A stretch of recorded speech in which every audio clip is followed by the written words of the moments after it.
Bonsoir tout le monde, c'est J qui vous parle et c'est quoi ce bruit encore? Bon bah je vais voir.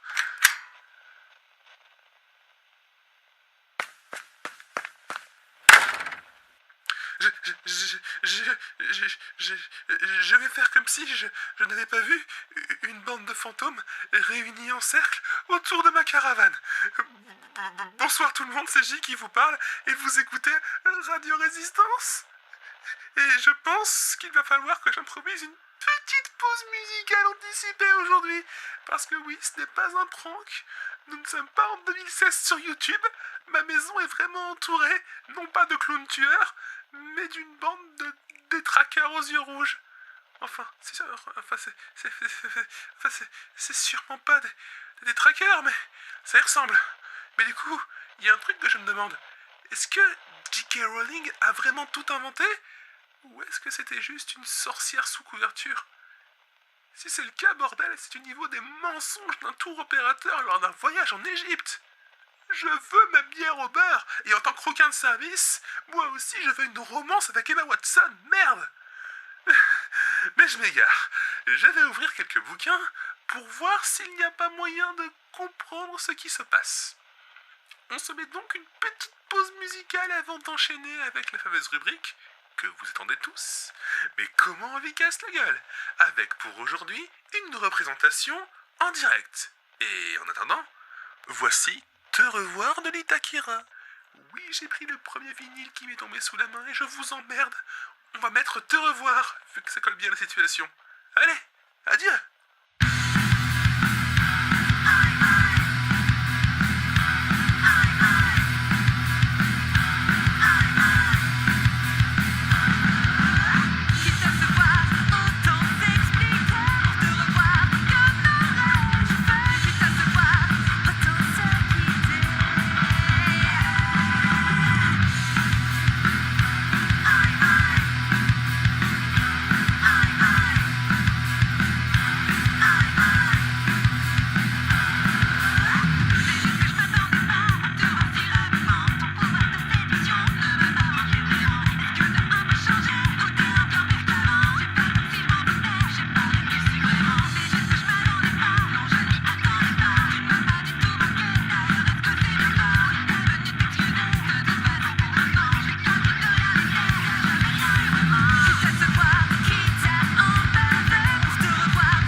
Merci Lita, même quand tu me parles mal. J'adore ça. Mais attention parce que voici le début de notre rubrique phare. Mais comment on lui casse la gueule? Et déjà, il faudrait commencer par identifier ce que c'est. Et là, mes amis, autant vous le dire, je suis mal, mais vraiment mal de chez mal. Mal au point que je préférais être face à une horde d'amoureux du Black Friday que face à ceux qui rôdent autour de ma caravane en ce moment. Et oui, mes amis, il se pourrait très bien que ce deuxième soit le dernier épisode de Radio Résistance. Parce que j'ai autour de moi un putain de tribunal. Un tribunal, merde. Putain de merde, un tribunal. Et comment ils osent appeler ça un tribunal si on peut même pas se défendre? Mais c'est quoi un tribunal? Eh bien, mes amis, la réponse est toute simple. C'est une sodomie sans vaseline, si profonde qu'elle vous ressort par la bouche. Oui, par la bouche, avec le petit goût de merde et d'acide gastrique qui va bien. Même qu'après, vous avez toutes les putains de qualifications requises pour jouer dans un hentai. Ok, je me suis peut-être un peu énervé. On se concentre.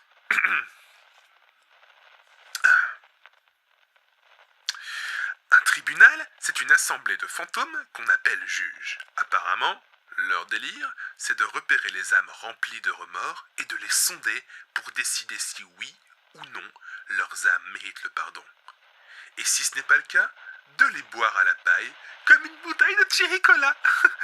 Alors les amis, je ne vais pas vous dire que je n'ai aucun regret parce que par les temps qui courent, j'aurai plus de chances de vous faire croire en l'égalité des sexes. Je déconne. Bref, oui, j'ai fait des choses qui me hantent. Est-ce que j'aurais vraiment dû devenir un animal sauvage et sans cœur pour survivre?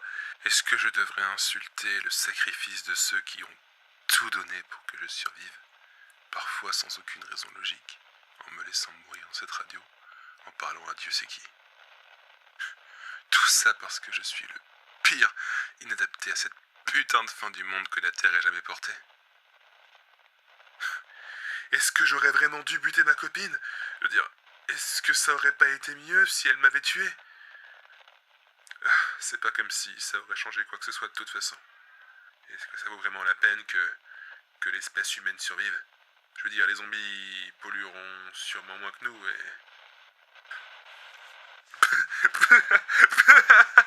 Mais putain, qu'est-ce qui me prend? On est l'espèce humaine, le plus gros fléau que cette terre ait jamais porté. On est là depuis 100 fois moins de temps que les dinosaures l'ont été, et on a déjà suffisamment foutu la merde pour mettre en danger la biomasse et le climat. On est les salopards les plus badass de l'univers. C'est pas une apocalypse de merde qui va venir à bout de notre espèce si facilement. Malheureusement non. Tout ça pour dire que, mes amis, oui, j'ai des remords, comme nous tous.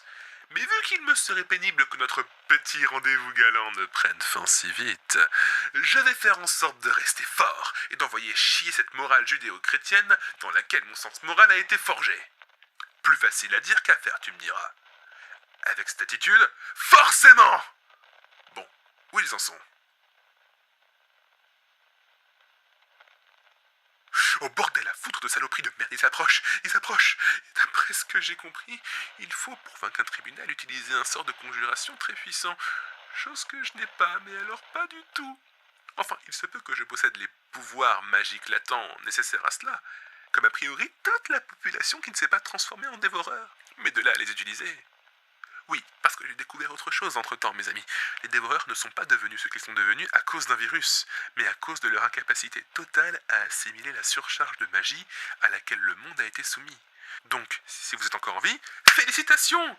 Comme Jean-Claude Van Damme, dans sa pub pour Warcraft, vous êtes un mage! Mais pour en revenir au tribunal, non, je ne connais pas le sort de conjuration des tribunaux d'outre-tombe. Je vais donc devoir me soumettre à leur jugement. Petit papa de la convergence va bientôt me dire si j'ai été un bon garçon ou pas. Mais si je l'ai pas été, je ne vais même pas mourir. On va boire mon âme, ça veut dire que je vais... disparaître? Oh, sa mère, la saxophoniste! En fait, je me demande s'il y a une vie après la mort. Je me suis jamais posé la question, à vrai dire. Je me suis toujours contenté de me dire que je verrai quand j'y serai, mais... S'il y en a bien une, ça veut dire que je vais pas juste mourir. Je vais totalement disparaître. Genre le néant à la fin de tout, et pendant ce temps, pour les autres, il y aura orgie de bière et de sanglier au Valhalla. Et merde à la fin, pourquoi ça tombe toujours sur moi, ces conneries? Bon, j'avoue, quand je suis parti de la maison, j'ai volé un billet de 200 balles à mon père. J'ai souvent trompé mes copines. Je suis pas végane, ni féministe, encore moins de gauche. Et par-dessus tout, j'ai passé ma vie à vouloir faire chier les gens. Mais de là à ce qu'on m'envoie à un tribunal. Qu'on m'envoie? Qu'on m'envoie? Quoi? Oui, un mage est toujours supposé invoquer un tribunal magique. Alors qui m'a envoyé ça? Quelqu'un veut ma peau? Ça change tout. Je vais devoir retrouver ce salopard et lui faire bouffer sa baguette magique par le nez. Mais je ne pourrais pas tant que je n'aurais pas fait face à ce tribunal. Quel conseil si on n'est pas mage? Faites le vide dans votre esprit et laissez-les sonder votre cœur. Mais putain, c'est un conseil pour survivre à une attaque de fantômes ou pour ouvrir ses chakras? Ça m'énerve. Je vais mettre une pause musicale. Oh, tiens, viens par là, toi, vinyle de merde sur la platine. Et puis allez tous vous faire enculer, je vous emmerde.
Le plus grand d'entre eux est juste devant ma porte. Le plus grand d'entre eux est juste devant ma porte. Le putain de plus grand d'entre eux est putain de juste devant ma putain de porte. De putain, mais quel fils de putain! Ne touche pas à cette putain de poignée, putain! J'ai une putain d'émission à putain de faire tourner! Mais putain, la dernière fois qu'on a fait un coup de putain comme ça, j'ai des putains de paniers pour ça!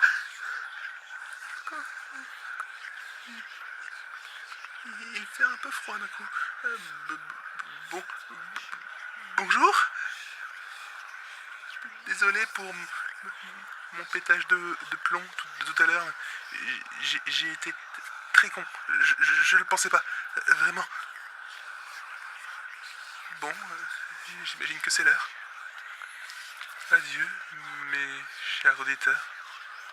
Je vous aimais bien, même si vous n'existiez probablement pas.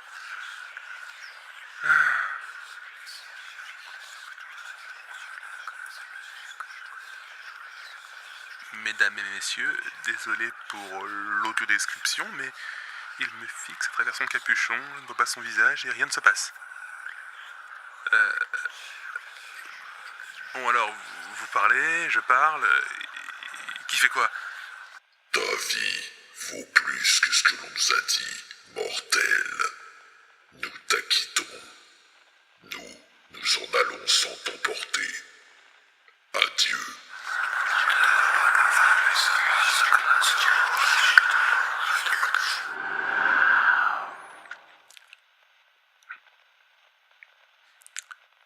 Il a pas fermé la porte. Il a pas fermé la porte. Il a pas fermé la porte. Il a pas fermé la porte. Il a pas fermé. Alors, bon, vu qu'il m'a laissé la vie sauve, on va dire que je lui pardonne. Oh bordel de merde. Je viens d'être épargné par un tribunal cosmique. Si ça c'est pas la classe, je sais pas ce que c'est. Bon, maintenant que le plus dur est passé, permettez-moi de changer de caleçon et de pantalon avant de reprendre. Pourquoi? Utilisez votre imagination. Je vous laisse une chanson que je connais pas d'un artiste que je suis pas d'humeur à connaître pour le moment. Avant de reprendre sur la rubrique avec laquelle j'avais initialement prévu de commencer cette émission, connaissez-vous Podor? Et pourquoi ne surtout pas affronter ce monstre?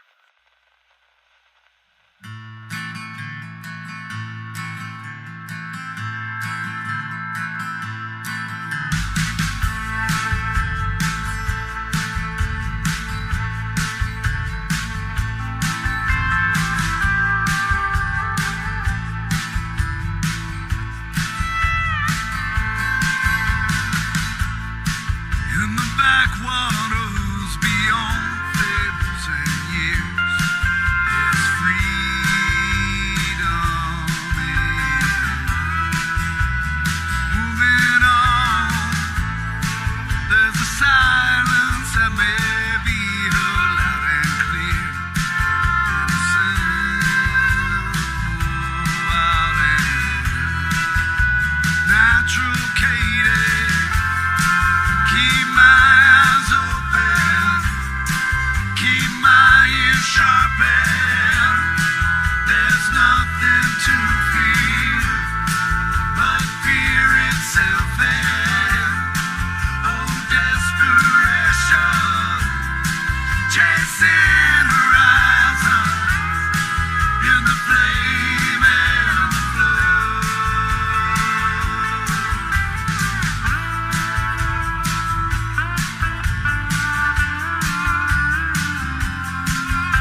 bon folk que voilà. Bon, maintenant que je sens un peu moins fort, nous pouvons reprendre. Bienvenue dans ce numéro spécial de la Résistance, qui cette fois sera consacré à Podor. Mais qui est Podor, me diriez-vous? Eh bien, c'est le plus gros problème de tous les Lillois actuellement, et la raison pour laquelle plus personne de son esprit ne vit dans la région depuis le début de la convergence. Vous me diriez, j'y viens passer un an après la convergence, mais je ne vois pas en quoi ça contredit mon affirmation précédente. Podor est un lézard de 10 mètres de haut, pour 30 mètres de long, ailé et capable de cracher du feu. Ouais, un dragon quoi. Mais je vous assure qu'il faut le temps de réaliser la première fois que vous le voyez. Je ne vais pas appeler ça une rubrique, mais comment lui casser la gueule? Enfin, je pourrais. Vous êtes un maître magicien? Feu, vous disposez de munitions anti-char? Feu, tirez dans le tas. Tout le reste est voué à l'échec. Podor? Non, c'est pas comme ça qu'on l'a nommé, c'est ainsi qu'il se nomme. Parce que oui, il parle. Est un dragon d'or, la caste des dragons les plus puissants. Parce que oui, en déplaise à nos amis et antiracistes, la couleur de peau d'un dragon est riche d'enseignements. Les dragons rouges sont les dragons liés à la magie du feu, les dragons bleus de l'eau et de la glace, les verts à la magie du chaos, les bruns à la magie de la terre, et les dorés sont les dragons capables de maîtriser toutes ces magies, les plus puissants de tous. Ce qui veut dire que si l'envie lui en prenait, ce dragon pourrait cracher de la glace, de la foudre, ou du chaos. Je ne sais pas comment on peut cracher du chaos. Vous croyez qu'il peut cracher des réformes politiques? Enfin, tout ça pour dire qu'il a plus d'un tour dans son sac. Déjà, c'est un chef cuistot dans son genre. Bon, il a un côté fast-food, parce que la cuisson est très rapide. Sa spécialité étant l'humain bien cuit, prêt en 10 secondes chrono, grâce à sa méthode de cuisson unique, la boule de feu chauffée à 10 000 degrés Celsius. Attention cependant, il se peut qu'au final votre plat soit un peu carbonisé. Alors messieurs, dames, les anthropophages, ne soyez pas trop regardants sur l'état de la viande. Et ne rigolez pas, quand on n'a rien mangé depuis 10 jours, vous seriez surpris de ce qu'on est capable de trouver appétissant. Mais vous croyez que c'est tout? Non, parce que c'est l'heure de notre page météo, avec notre présentatrice blonde à forte poitrine, Pamela. Alors Pamela, comment est la météo du côté de l'île aujourd'hui? Eh bien, beau gosse, sache qu'au moment où vous verrez le dragon, le temps sera sec, puis qu'une pluie de boules de feu, encore plus chaude qu'une soirée Scrabble, avec moi, sera à prévoir, puis quelques précipitations plus violentes encore que celles qu'il y a dans ma culotte, quand je pense à toi, chérie. Je plaisante, je ne porte que des strings. Puis après ça, des éclairs et de la foudre comme quand toi et moi on danse, bébé. Et après, l'humidité deviendra torrentielle. Oui, torrentielle, bébé. Que veux-tu? Je fais cet effet à... Non, franchement, même moi je trouve ça miso. Donc, merci Pamela, nous n'aurons probablement plus jamais besoin de vos services. Retournez donc dans les méandres de mon imagination débordante d'hommes sexuellement frustrés. Et donc, ce que j'essayais de vous dire avec ce gag encore plus profond que le décolleté imaginaire que porte Pamela, c'est que les dragons d'or ont la maîtrise sur de nombreuses magies, notamment la magie des tempestaires, qui permet de contrôler la météo. Ce qui pourrait donner des bulletins météo très drôles. Bah oui, ils peuvent provoquer la tempête, la grêle ou la glace à volonté. Ils peuvent aussi maîtriser pas mal de magies liées à l'invocation, la destruction et la malédiction. Donc même un mage de combat très expérimenté aurait beaucoup de mal face à eux. Mais donc, vous devez vous demander, mais alors J, que fait-on si on se retrouve face à un dragon? Alors, si comme je l'ai dit, vous possédez un arsenal anti-char ou des pouvoirs de dingue, vous pouvez vous battre, sinon inutile de fuir. Un dragon en vol peut faire des pointes à plus de 120 km/h. Impossible de le distancer, même en avion. Le temps de décoller, il vous aura déjà plumé. Il vous reste donc une troisième option, vous cacher. Les dragons sont énormes et auront du mal à vous suivre dans un trou de souris. Bon, ils pourraient toujours souffler dedans pour vous griller les fesses. À vous de trouver un trou assez profond pour vous y réfugier. Et c'est là que vous me demandez pourquoi ne pas vous réfugier dans le sous-sol d'un bâtiment. Eh bien, parce que d'un coup de queue, un dragon fera voler en éclats la plupart des bâtiments existants. Donc, vous pourriez très bien vous retrouver piégé et enseveli sous une tonne de gravats. Alors, si la moiteur d'un huis clos à la vie, à la mort vous tente, bien à vous. Mais creuser des galeries souterraines sur le territoire d'un dragon me paraît être le meilleur moyen de traverser la zone qu'il occupe sans risque. Cela dit, il reste une quatrième option. Négocier. Les dragons ont, d'après ce que j'ai lu dans la bibliothèque de ce cher André, paix à son âme, un sens de la reconnaissance très développé. Et ont parfois recours aux services de race humanoïde pour certains services. Alors, si vous êtes au pied du mur et que vous avez épuisé toutes les autres options, lui proposer au service est toujours une possibilité. Et pour les petits malins qui se disent qu'ils n'ont qu'à accepter le contrat et fuir, manque de chance quand un dragon fait un marché avec vous, il vous lance un sort du type serment inviolable dans Harry Potter, mais puissance 1000. Si vous ne respectez pas votre part du contrat, vous ne mourrez pas, mais vous en aurez une folle envie. Parce que le dragon, qui a un sens inné de l'emplacement de l'humanoïde avec lequel il a fait un marché, vous retrouvera et vous infligera le supplice de Gardweed, du nom du premier homme ayant tenté d'entourlouper un dragon. Et c'est quoi le supplice de Gardweed ? C'est une torture qui commence par vous lancer un sort de lien éternel. En gros, ce sort a pour effet qu'aussi longtemps que le dragon sera en vie, vous ne pourrez pas mourir, avant de vous souffler dessus. Et le sort qu'il vous a jeté quand vous avez signé le contrat fait que le souffle du dragon vous consumera pour l'éternité. Ouais. Donc vous allez au choix geler, brûler ou être foudroyé pour l'éternité. Et vous ne pourrez pas mourir. Mais là où le sort que le dragon vous a lancé devient pervers, c'est que le dragon va alors utiliser le lien qui a uni vos esprits au moment du marché que vous avez passé pour siphonner l'énergie de votre âme et augmenter ses pouvoirs. Et combien de temps ça dure ? Eh bien, l'âme, d'après ce que j'ai lu, étant une source d'énergie infinie, se renouvelant d'elle-même, cela durera jusqu'à la mort du dragon. Et d'après ce que j'ai lu, encore une fois, le processus est très douloureux. Et je ne parle pas que du souffle du dragon. Le fait de se faire siphonner son âme est aussi douloureux. Extrêmement douloureux. Alors, très douloureux plus très douloureux égale mauvais plan de retraite. Et croyez-moi, je sais de quoi je parle. Alors, quoi qu'il arrive, qui que vous soyez, n'essayez pas de la faire à l'envers à un dragon. Point. Je crois que mourir vaut largement mieux. Et sur ces considérations d'éthique, je crois qu'il est l'heure de se quitter, les amis. J'avais d'autres choses de prévues, mais ce sera pour la prochaine fois, parce que la visite du tribunal m'a donné des envies de repos d'un coup. On se retrouve donc la semaine prochaine, même heure, même endroit, pour un nouvel épisode de Radio Résistance. La première, dernière et unique radio des terres mortes. C'était J. Je vous laisse avec Christophe Marquis et Vent de haine. Et si vous écoutez ce message, vous êtes la Résistance.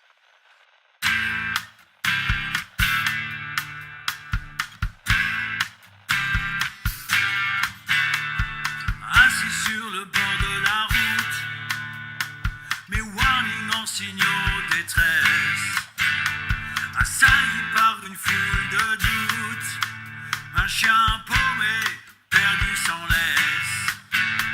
Mais d'où ça vient tous ces vertiges, ces nuits glacées de sueur froide, une peur idiote qui nous oblige aux vigilances, aux barricades. J'entends les bruits, les bancs de haine, les plaintes et les cris, toutes ces sirènes, les blessures du temps qui se ramènent. La couleur du sang est toujours la même.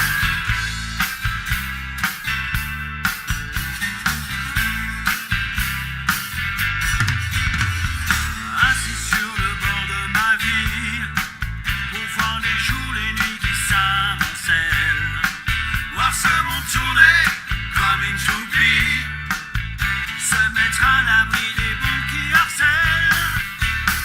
Mais d'où ça vient ces uppercuts, ces mots sous des tonnes de silence, ces otages en voix qu'on exécute, ces bras qui frappent dans l'ignorance. J'entends les bruits, les bancs de haine, les plaintes et les cris, toutes ces sirènes, les blessures du temps qui se ramènent. La couleur du sang est toujours la même. J'entends les bruits, les bancs de haine, les plaintes et les cris, toutes ces sirènes. Il faudra bien que les dieux nous donnent la force des âmes qu'on abandonne.